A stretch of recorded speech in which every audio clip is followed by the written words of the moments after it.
Hello friends, मैं विजय और आप देख रहे हैं विजय मेडिको ज्ञान। आज हम लोग इस वीडियो में बात करने वाले हैं आईवी फ्लूइड से रिलेटेड कुछ मोस्ट इम्पॉर्टेंट क्वेश्चंस जो अक्सर नॉर्सेट एग्ज़ाम में पूछे जाते हैं। ठीक है, नॉर्सेट एग्ज़ाम में पूछे जाते हैं या फिर अदर जो भी नर्सिंग से रिलेटेड जो रिक्रूटमेंट एग्ज़ाम है उनमें पूछे जाते हैं। तो जो सबसे पहला क्वेश्चन है, ठीक है, कौन से फ्लूइड्स हैं जो डायरेक्टली मेटाबॉलिक एसिडोसिस को करेक्ट करते हैं? क्या करते हैं?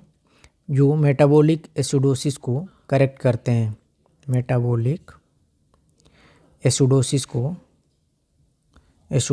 को ठीक है, क्या करते हैं? करेक्ट करते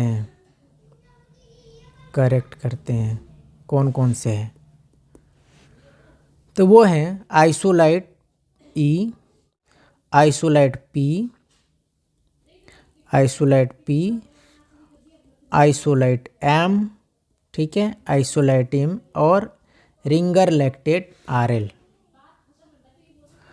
ये जो आइसोलाइट ई, आइसोलाइट पी, आइसोलाइट एम है, इनमें ये क्या होता है? इनमें जो आइसोलाइट ई, आइसोलाइट पी, आइसोलाइट एम है, इनमें क्या होता है? एसीटेट होता है। ठीक है, क्या होता है? एसीटेट, जो लीवर के द्वारा किस में कन्वर्ट कर दिया जाता है? लीवर के द्वारा किस में कन्वर्ट हो जाता है? बाइकार्बोनेट में। किस में कन्वर्ट हो जाता है? बाइकार्बोनेट में, जिसकी वजह से क्या करेक्ट हो जाता है? एसिडोसिस करेक्ट हो जाता है। और ऐसे ही जो आरएल होता है उसमें क्या होता है? लैक्टेट। ठीक है, लैक्टेट होता है और ये भी लीवर में जाने के बाद किस में कन्वर्ट हो जाता है? बाइकार्बोनेट में। ठीक है, जिसके वजह से क्या करेक्ट हो जाता है? मेटाबॉलिक एसिडोसिस करेक्ट हो जाता है। अब अगला क्वेश्चन है, कौन कौन से जो आईवी फ्लूइड्स हैं जो करेक्ट करते हैं?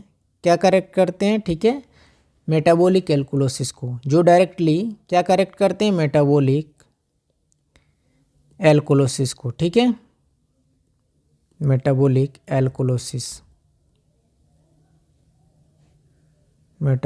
एल्कोलोसिस को। ठीक है, ये कौन कौन से हैं? जो आइसोलाइट जी, कौन क्या है इस आइसोलाइट जी? ठीक है, आइसोलाइट जी एक ऐसा आईवी फ्लूइड है जो डायरेक्टली क्या करेक्ट करता है? मेटाबॉलिक एसिडोसिस को। ठीक है, आइसोलाइट जी में क्या होता है? Ammonium chloride NH4Cl। ठीक है, NH4Cl को हम लोग क्या बोलते हैं? अमोनियम। ठीक है, अमोनियम क्लोराइड। ठीक है, अमोनियम क्लोराइड लीवर के द्वारा किस में कन्वर्ट कर दिया जाता है? Hydrogen ion. ठीक है, हाइड्रोजन आयन और यूरिया में। ठीक है, हाइड्रोजन आयन और यूरिया में कन्वर्ट कर दिया जाता है। और आप लोग को पता है ये जो हाइड्रोजन आयन है वो किस नेचर का होता है? एसिडिक नेचर का होता है। ठीक है, एसिडिक नेचर का होता है।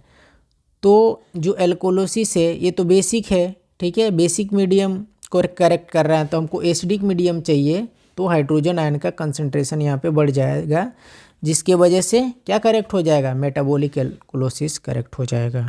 ठीक है, अब अगला क्वेश्चन है, कौन से फ्लूइड्स हैं जो हम लोग रीनल फेल्योर पेशेंट में अवॉइड करेंगे? ठीक है, रीनल फेल्योर पेशेंट में हम लोग क्या करेंगे? अवॉइडेड इन, ठीक है, रीनल फेल्योर पेशेंट। ठीक है, कि जब रीनल फेल्योर पेशेंट है उनमें हम लोग को ये जो फ्लूइड्स हैं क्या करना है? अवॉइड करना है। कौन कौन से हैं? ठीक है, आइसोलाइट पी, ठीक है, आइसोलाइट पी, आइसोलाइट जी, ठीक है, आइसोलाइट जी, ठीक है, आइसोलाइट ई और रिंगर लैक्टेट आरएल।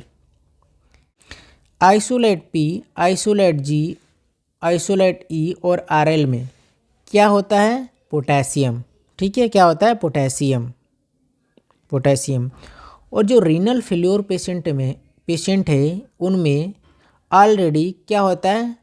पोटेशियम की मात्रा हाई रहती है। मतलब इनमें क्या होता है? पहले से क्या डेवलप होता है? हाइपरकैलेमिया। ठीक है, हाइपरकैलेमिया। अगर हम लोग ऐसे फ्लूइड अगर दे दिए पेशेंट को जिनमें पोटेशियम है तो रीनल फेल्योर और क्या हो जाएगा, बढ़ जाएगा, पेशेंट की कंडीशन और क्या हो जाएगी, वर्स हो जाएगी। ठीक है, तो हम लोगों को रीनल फेल्योर पेशेंट में आइसोलेट पी, आइसोलेट जी, आइसोलेट ई और रिंगर लैक्टेट हम लोग को नहीं देना है, क्योंकि इसमें क्या प्रेजेंट होता है, पोटेशियम प्रेजेंट होता है। तो वैसे हम लोग को फ्लूइड देना है जिनमें पोटेशियम नहीं है।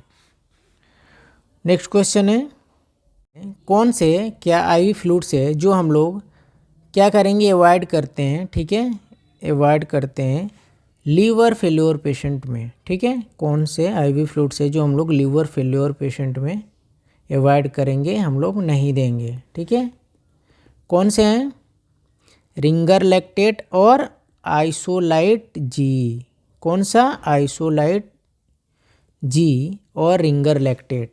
आप सबको पता है कि रिंगर लैक्टेट में क्या होता है, लैक्टेट। ठीक है, और लैक्टेट लीवर में जाने के बाद, ठीक है, किस में कन्वर्ट हो जाता है, बाइकार्बोनेट में। ठीक है, बाइकार्बोनेट में। और जब लीवर इम्पेयर्ड है तो ये जो लैक्टेट है क्या बाइकार्बोनेट में चेंज हो पाएगा, नहीं। तो लैक्टेट का क्या होने लगेगा, एक्यूमुलेशन होने लगेगा। ठीक है, क्या होने लगेगा, एक्यूमुलेशन होने लगेगा, जिसकी वजह से क्या डेवलप हो जाता है, लैक्टिक एसिडोसिस डेवलप हो जाता है। क्या डेवलप हो जाता है, लैक्टिक एसिडोसिस। ठीक है, लैक्टिक एसिडोसिस। वैसे ही जो आइसोलाइट जी है, क्या है, आइसोलाइट जी। ठीक है, आइसोलाइट जी, इसमें क्या होता है, अमोनियम क्लोराइड। ठीक है, क्या होता है, अमोनियम क्लोराइड, NH4Cl।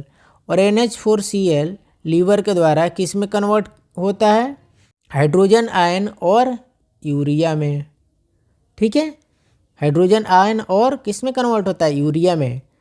लेकिन जब लीवर इम्पेयर्ड होता है तो अमोनियम क्लोराइड क्या हाइड्रोजन और यूरिया में कन्वर्ट हो पाएगा, नहीं। फिर किसका एक्युमुलेशन होने लगेगा, अमोनियम क्लोराइड का। ठीक है, अमोनियम क्लोराइड का क्या होने लगेगा, एक्युमुलेशन होने लगेगा, जिसके वजह से क्या डेवलप हो जाएगा, हिपैटिकोमा।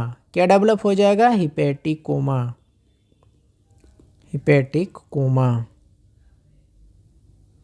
हिपैटिकोमा। आप लोग देखे होंगे कि जब भी अमोनिया का लेवल किसी पेशेंट में बढ़ता है, हिपैटिक पेशेंट में, तो उसमें क्या हम लोग देते हैं, प्रीफर करते हैं उसमें हाई बावेल वाश करवाते हैं या फिर एनीमा लगवाते हैं, जिसकी वजह से जो भी जीआईटी में जो अमोनिया है वो वाश आउट हो जाता है और पेशेंट को तुरंत रिलीफ मिल जाता है। आई होप ये वीडियो आप लोगों को अच्छी लगे तो प्लीज़ लाइक कीजिए, शेयर कीजिए और मेरे चैनल को सब्सक्राइब कीजिए। तब तक के लिए बहुत बहुत धन्यवाद।